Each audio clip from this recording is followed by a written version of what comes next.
하나님의 말씀 보겠습니다. 오늘 하나님의 말씀은 마태복음 20장 6절부터 9절까지입니다.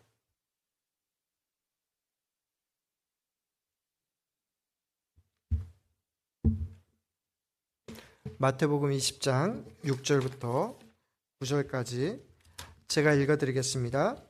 제12시에도 나가보니 서 있는 사람들이 또 있는지라. 이르되 너희는 어찌하여 종일토록 놀고 여기 서 있느냐. 이르되 우리를 품꾼으로 쓰는 이가 없음이니이다. 이르되 너희도 포도원에 들어가라 하니라.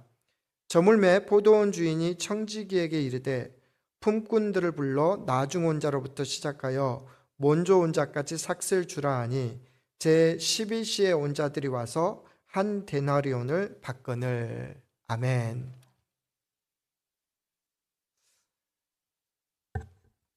어떻게 하면 신앙생활을 잘 할 수 있을까요? 그래서 아주 간단합니다. 먼저 하늘을 보고 땅을 바라보면 됩니다. 먼저 말씀을 보고 우리의 삶을 살면 됩니다. 먼저 교회를 보고 세상을 보면 됩니다. 그 순서가 제대로 지켜졌을 때 우리는 참다운 신앙생활을 할 수 있습니다. 왜 하늘을 보라고 할까요? 왜 말씀을 먼저 보라고 할까요? 왜 교회를 먼저 보라고 할까요? 그곳에는 하나님이 계시기 때문에 그렇습니다. 그곳에는 하나님의 마음이 있기 때문에 그렇습니다. 사순절을 지나가면서 우리는 예수님을 닮는다고 합니다. 그러므로 우리는 우리 안에 계신 하나님을 볼 수 있는 영적인 눈이 뜨이기를 원합니다.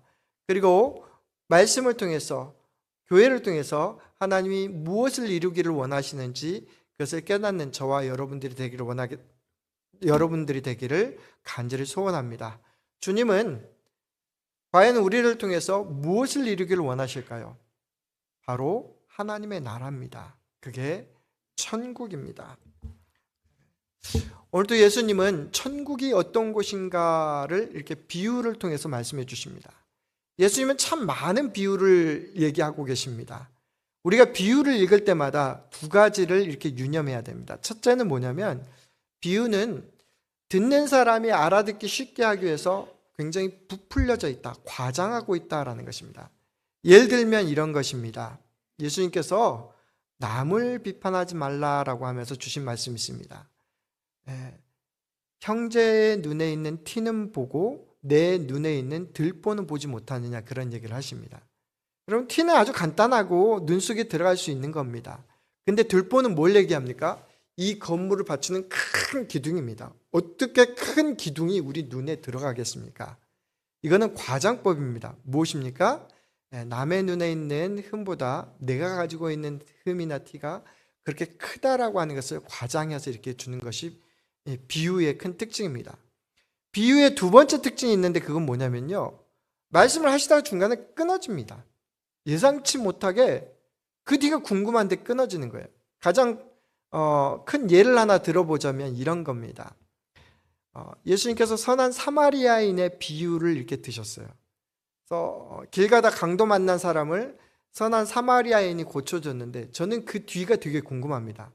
엄청 두드러 맞고 그래도 여관에 이렇게 끌려가서 이렇게 여관으로 이렇게 데려가서 하룻밤을 지낸 그 유대인이 자기를 고쳐준 사람이 사마리아인이라고 했을 때 어떤 반응을 보였을까 되게 궁금한데 성경은 얘기하지 않습니다.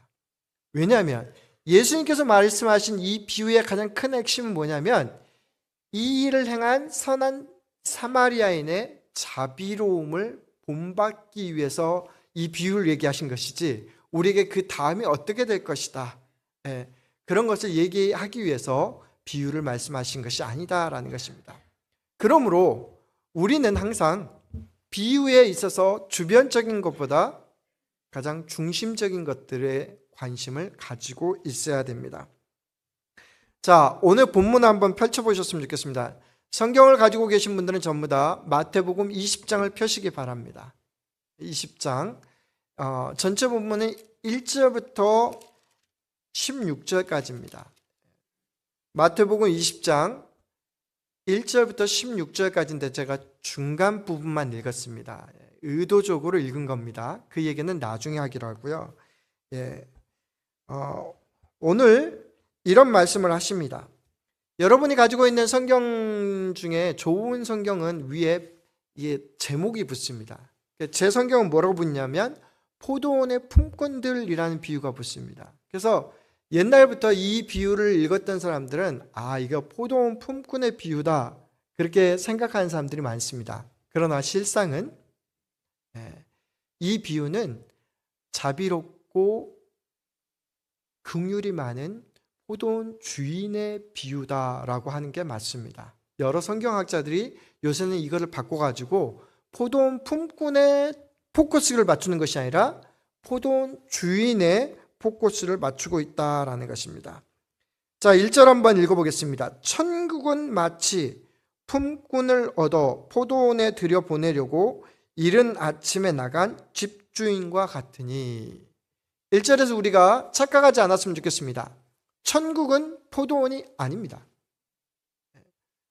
오늘 예수님께서는 천국은 포도원이다 라고 말씀하신 적이 없어요. 1절에서는 뭐라고 얘기하고 있냐면 포도원은 포도원의 주인과 같다라고 말씀하고 있습니다. 사람들이 늘 장소, 공간에 이렇게 현혹되어서 천국이 포도원인가 보다 생각하는데 그렇지 않습니다. 천국은 어떤 곳이냐면 하나님이 있는 곳이면 그 어디든지 천국입니다. 하나님의 마음이 있는 곳이 어디라고요? 천국이라고요. 그러므로 우리 보스턴 소망교회도 이곳에 하나님의 마음이 있다고 하면 이곳이 뭐가 된다고요? 천국이 될 수 있다라고요.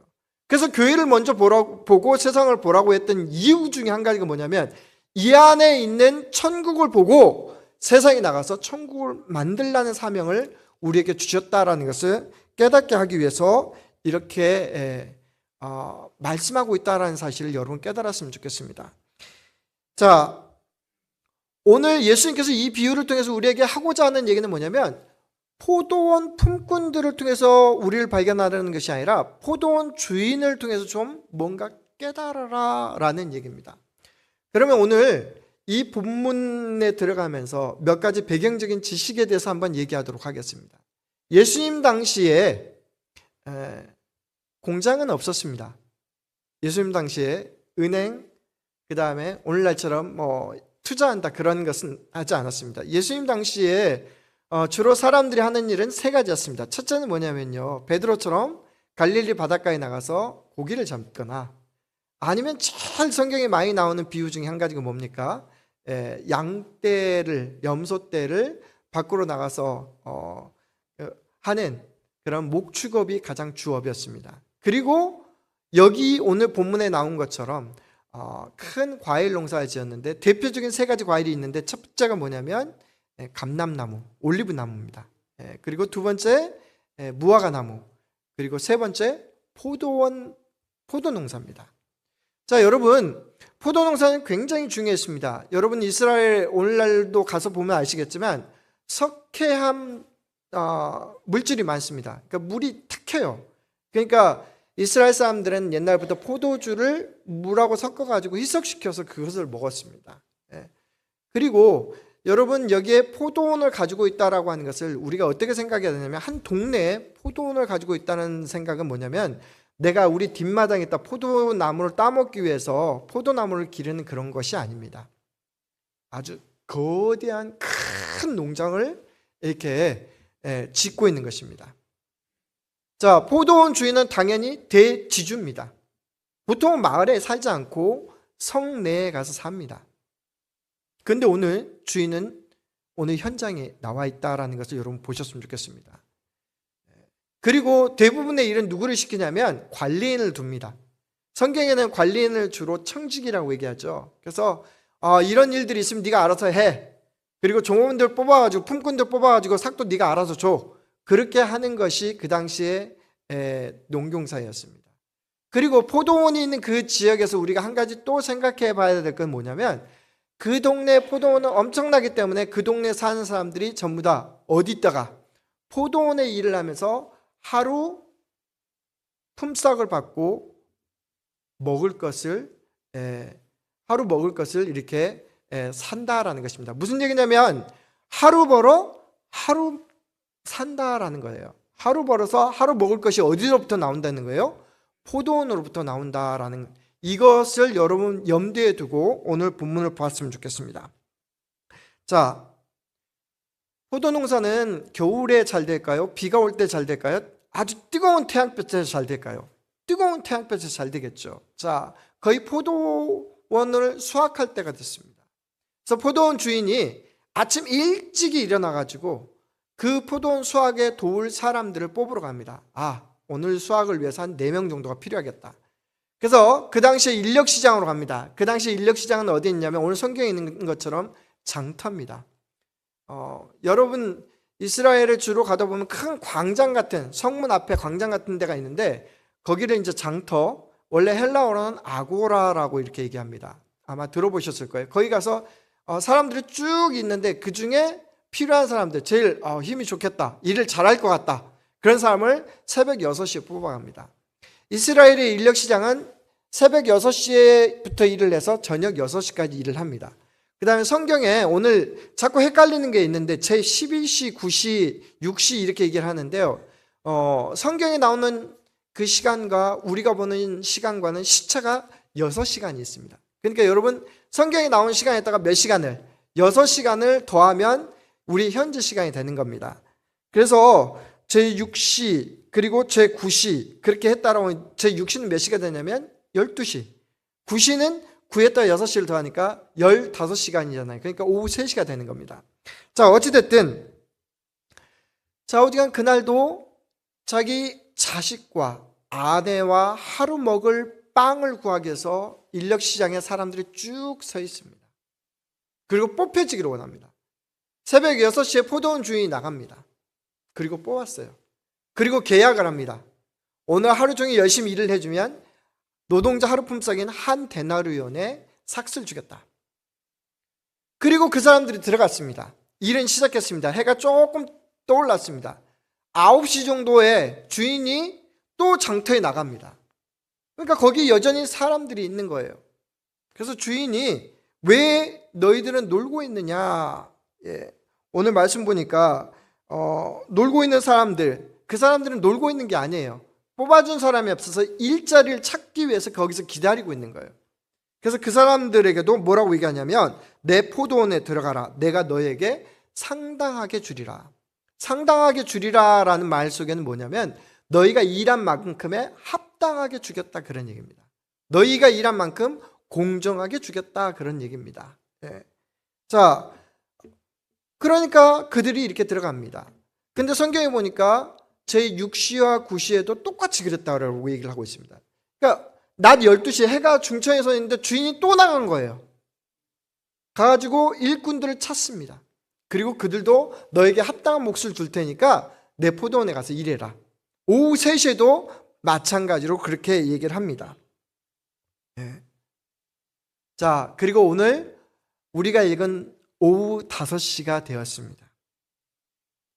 해가 이제 뉘엿뉘엿 넘어갑니다. 해가 지려면 딱 1시간 정도 남았습니다. 근데 주인이 무슨 생각이 들었는지 장터에 또 간 거예요. 보통 그 시간 정도 되면 압니다. 더 이상 나를 고용해 줄 사람들이 없다라는 것을. 그래서 품꾼들은 한 12시 정도 되면 들어간다고 얘기합니다. 근데 5시에도 거기서 사람들이 있었어요. 그 사람들은 어떤 사람들일까요?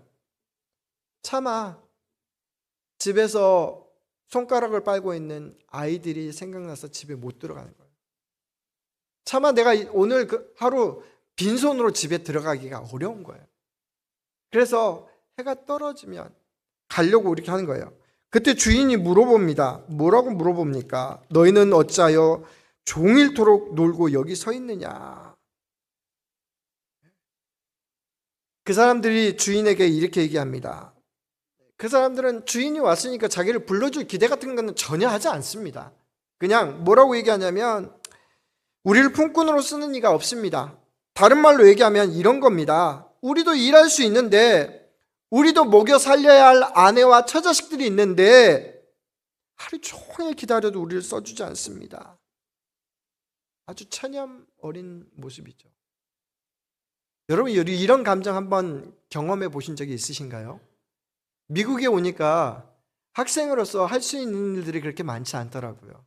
그래서 누군가 일자를 써주기 원하는데 비유해서 일을 하려고 하는데 순번이 있어서 끊어내는 거예요. 오늘은 여기까지. 오늘은 여기까지. 그래서 제가 도서관에서 일을 해야 되는데 안 되는 거예요. 첫 학기를 그냥 공쳤습니다. 근데 두 번째 학기 때 저를 뽑아주는데 얼마나 기쁘던지.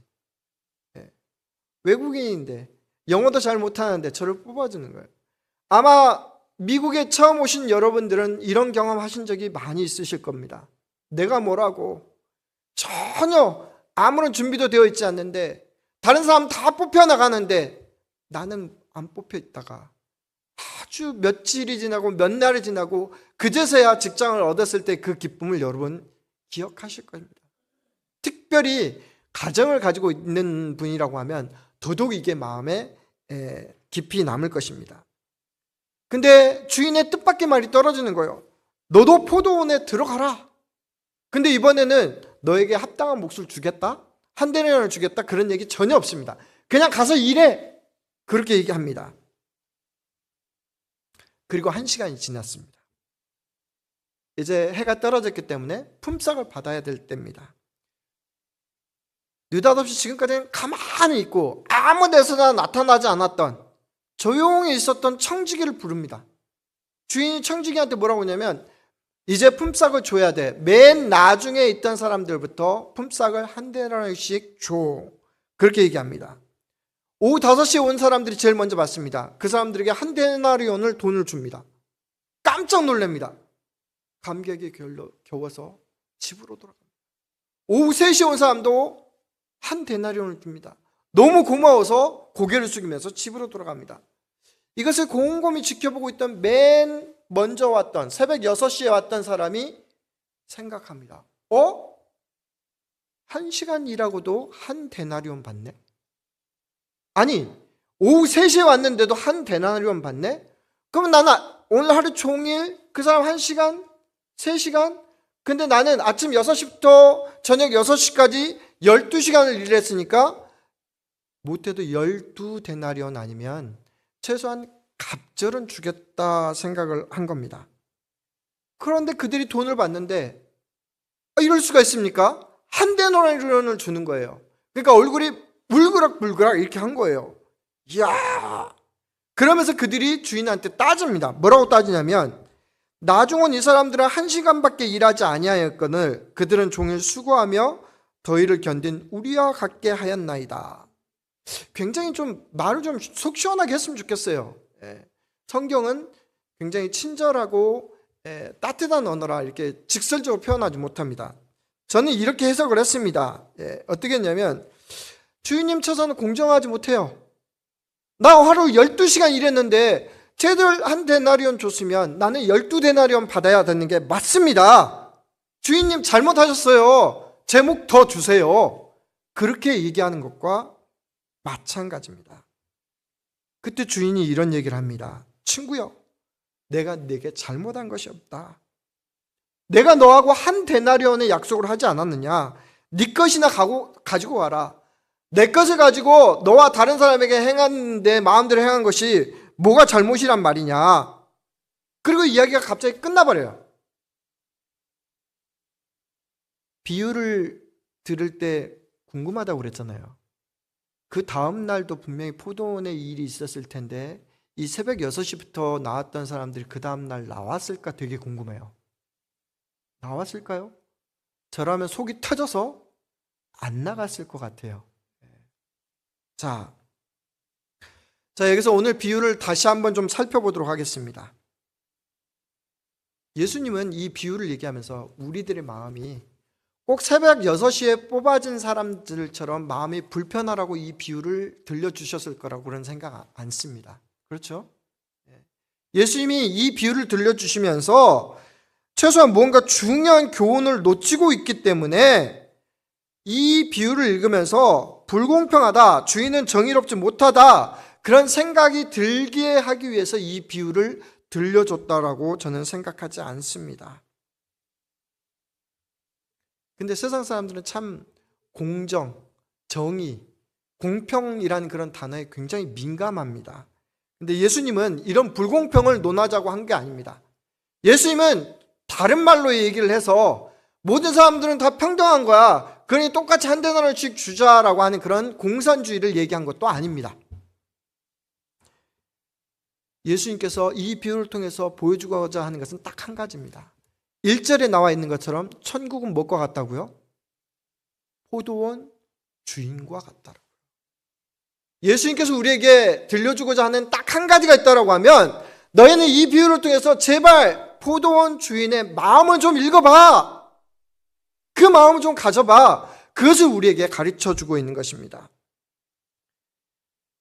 여러분, 첫 번째, 우리는 이 비유를 통해서 참 이상한 것들을 많이 발견합니다. 첫 번째 된 질문은 뭐냐면요, 왜 주인은 성 안에 안 살면서 밖에 괜히 나와가지고 굳이 사람들을 찾아다니면서 아침부터 저녁까지 땀을 뻘뻘 흘리면서 밖에 나가서 그 품꾼들을 찾았냔 말이에요. 두 번째로요, 주인은 왜 하필이면 먼저 온 사람부터 돈을 줘서 먼저 온 사람도 한 대를 주고 나면 그 사람들이 감사합니다, 고맙습니다 하고 갔을 거 아니에요. 차라리 뒤에 있는 사람들이 얼마를 받았는지 몰랐을 거예요. 근데 왜 하필 거꾸로 뒤집어가지고 맨 나중에 온 사람부터 한 대나리씩 줘가지고 그렇게 분란을 일으키냐 말이에요. 세 번째로, 주인은요, 그냥 맨 나중에 온 사람을 그냥 12분의 1 데나리온, 성경적인 용어로 한 아사리온 정도 줘가지고 비둘기 정도를 살 수 있는 그 돈을 줘가지고 주고 보내고, 그 다음엔 조금 세 아사리온 주고, 그 다음은 한 헤프 데나리온 주고, 이렇게 줘서 보냈으면 맨 뒤에 있었던 사람이 전혀 불평하지 않았을 거예요. 그렇죠? 근데 왜 주인은 맨 마지막에 온 사람도, 3시에 온 사람도, 12시에 온 사람도 한 데나리온을 주었을까요? 사실 경제적인 측면에서 보면 누가 제일 손해를 본 사람입니까? 아침 6시에 온 사람입니까? 아니에요. 아침 6시에 온 사람은 자기 받을 것 제대로 받은 거예요. 제일 손해를 본 사람은 누구냐면 주인이에요. 제가 만약에 포도원을 이렇게 운영한다라고 하면 어떤 일이 벌어지냐면 그 포도원을 얼마 가지 못하고 파산할 겁니다. 그렇죠? 그런데 이 주인은 자기가 손해를 보고서라도 자기가 받을 몫에서 띄어서 그 마지막에 있는 사람, 자격 없는 그 사람에게도 어떻게 준다라는 거예요? 하루치의 노동 품삯을 주었다라는 것입니다. 사실은 주인은 노동의 가치보다 더 큰 희생을 한 거예요. 자, 주인이 바라본 그 관점은 어디에 있었을까요? 주인은요, 자기 포도원을 통해서 먹고 사는 그 동네 사람들의 가족들을 다 본 거예요. 그 가족들이, 그 사람들이 하루치 품삯이 아니면 그 가족들이 충분히 굶을 수 있다라고 하는 것들을 전부 다 배려한 거예요.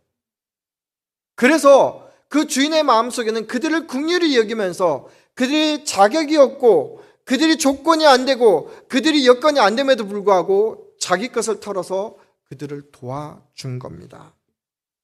여러분, 먼저 뽑힌 사람들은 앞에서 말한 것처럼 일잘러일 수 있어요. 일을 아주 잘하는 사람, 신체 능력이 뛰어난 사람이에요. 점점점 뒤로 갈수록 어떤 사람이냐면 나이가 많거나 아니면 장애가 있거나 아니면 평상시 지켜봤는데 일을 못하는 사람일 수도 있어요. 그런데 포도원 주인의 마음에는 그것은 전혀 문제가 되지 않았습니다. 오직 그들이 살아야 될 하루의 품삯, 그것은 곧 그들 가족의 생명을 의미했던 거예요. 각 사람이 살기 위해서 자신을 희생함으로 그들에게 생명을 부여했던 것입니다. 이게 바로 무엇입니까? 예수 그리스도의 십자가입니다. 예수 그리스도의 십자가는 우리에게 조건을 따지지 않습니다. 우리의 능력을 따지지 않습니다. 예수님은 우리 모두가 하나님 나라를 향유하기 위해서 그들에게 필요한 만큼, 어떤 사람에게는 아주 조금, 어떤 사람에게 아주 많이, 그것들을 희생하면서 그들을 생명으로 인도했다라는 것입니다.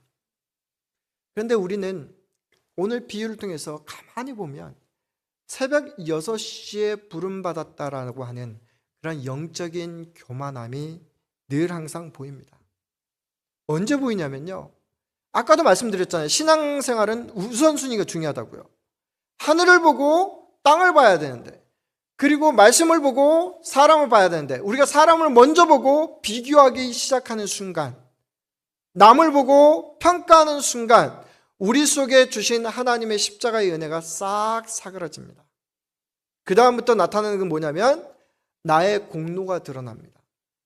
여러분, 그 앞에를 읽지 않았지만요, 마태복음 19장에는 어떤 일들이 벌어지냐면요, 한편에 제자들이 예루살렘을 오면서 누가 으뜸이 될 것인가, 예수님이 자꾸 얘기하세요. 뭐라고 얘기하냐면 낮아지는 자가, 어린아이처럼 되는 자가 으뜸이 될 것이다.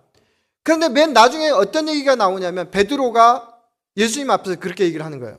예수님, 우리는 모든 걸 다 버려두고 주님을 따랐습니다. 주님은 그들의 수고와 열심과 공로를 인정하지 않은 게 아니에요. 그런데 오늘 20장 바로 앞절에 뭐라고 얘기가 되어 있냐면, 그러나 먼저 된 자들이 나중되고 나중된 자로서 먼저 될 일이 많으니라, 그렇게 얘기를 하고 있습니다. 여러분, 예수님의 관심은 잃은 양 한 마리였습니다. 예수님의 관심은 탕자였습니다. 예수님의 관심은 오후 5시까지 일자리를 찾기 위해서 기다리는 그 품꾼의 마음이었습니다. 여러분, 저는 오늘 설교 제목을 오후 5시에 찾아온 은혜라고 말씀했습니다. 오늘 본문 말씀을 묵상하면서 그런 생각이 들었습니다. 내가 신앙생활을 오래 했다고? 내가 정말 주를 위해서 열심히 했다고? 내가 정말 주님 앞에서 다른 사람들보다 더 열심히 했다고? 그 생각이 먼저 들었습니다. 그래서 이 본문이 상당히 불편했습니다. 그런데 실질적으로 들여다보니까 나는 몇 시에 구원받은 사람이다? 5시에 구원받은 사람이다. 정말 모든 사람이 비껴나가고 선택받지 못하고 맨 마지막 시간인 5시에 구원받은 사람이다. 5시에 은혜 받은 사람이다. 그것을 생각하니까 얼마나 감사한지 모르겠습니다. 얼마나 감사한지. 가끔 지방에서 새로운 전도사님들이 목사 안수를 받기 위해서 이렇게 면접을 할 때가 있습니다. 어느 해인가 갑자기 60 넘으신 분이 목사가 되겠다고 면접을 하러 옵니다. 그래서 아니, 은퇴하려면 5년도 안 남았는데 당신 그냥 평신도로서 잘 살지 뭐하러 목회하려고 합니까? 그랬더니 이분이 그런 얘기를 합니다. 저는요 11시에 하나님의 은혜를 받은 사람입니다.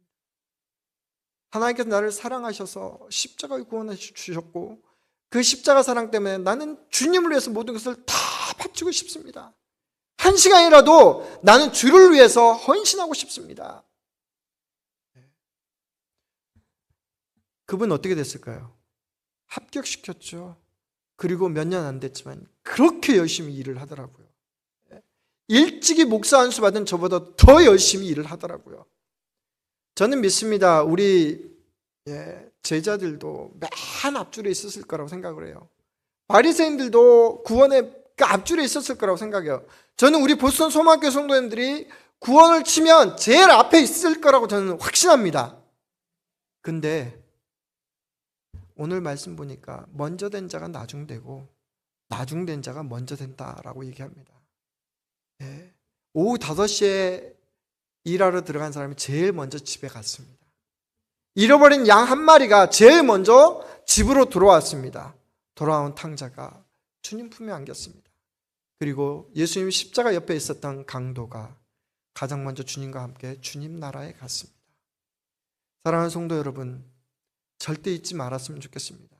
우리 마음 가운데 임한 은혜는 오후 5시에 임한 은혜입니다. 제 12시에 임한 은혜입니다. 주님은 그 한 사람을 찾기 위해서 자신의 모든 수고를 아끼지 않고 그 자리까지 내려오셨습니다. 이것이 바로 성육신입니다. 주님은 성육신에서 그치는 것이 아니라 그곳에서 5시에 들어온 사람을 일하게 하고 나서 품삯을 주셨습니다. 이것이 바로 십자가의 대속입니다. 성육신과 대속이 만나는 곳, 그것이 바로 교회가 되어야 되고 이 교회가 하나님의 나라가 되어야 된다고 믿습니다. 예수님을 묵상하면서 주님의 길을 걸어가면서 오늘 우리를 공용해 주신 주님 포도원 주인의 마음을 읽고 그 마음대로 저희도 같이 따라가는 저와 여러분들 되셨으면 좋겠습니다. 평생에 새벽 6시가 아니라 오후 5시에 불러주신 그 은혜를 기억하면서 감사함으로 이번 한 주간도 은혜롭게 살아갈 수 있는 저와 여러분들 되셨으면 좋겠습니다. 그리고 우리의 마음 가운데 우리 주변의 이웃의 그 아픔이, 그 어려움이 보일 때 그들의 자존심과 명예를 배려할 수 있는 그런 슬기로운 은혜가 우리 가운데 있기를 주의 이름으로 간절히 축원합니다.